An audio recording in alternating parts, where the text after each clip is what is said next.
If you take all of this information and say, all right, what can we do to actually reverse this trend in declining visits, 5 key solutions present themselves. The first has to do with tracking visits as well as other related metrics on a regular basis. Comes back to the adage that you can't manage what you can't measure. We also see a need to develop and communicate a profession-wide message about the need for veterinary care. Clearly, practices need to manage pricing and communication of value to avoid sticker shock. We need to work hard to friend the cats in our practices, and we need to make it easy for clients to schedule and keep appointments. Visits and transactions are not the same thing, and we need to track both. A visit means a pet visit, not a client visit.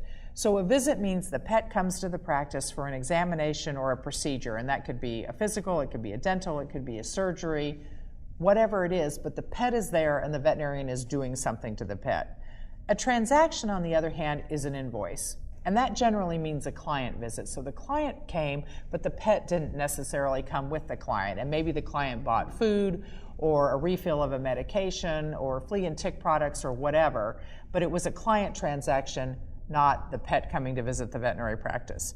Visits may be more difficult to identify in your software. Most people simply aren't used to looking for it, but it's generally available. If you're having trouble finding it, you need to talk to your software help desk about options and where to get that information.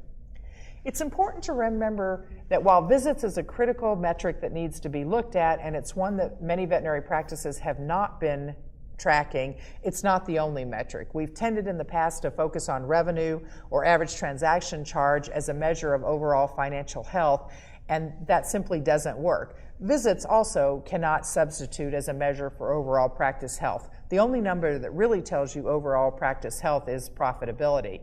However, visits are going to be a strong driver of profitability, and in the same way that we track and measure other drivers of profitability, we need to be tracking and measuring this one.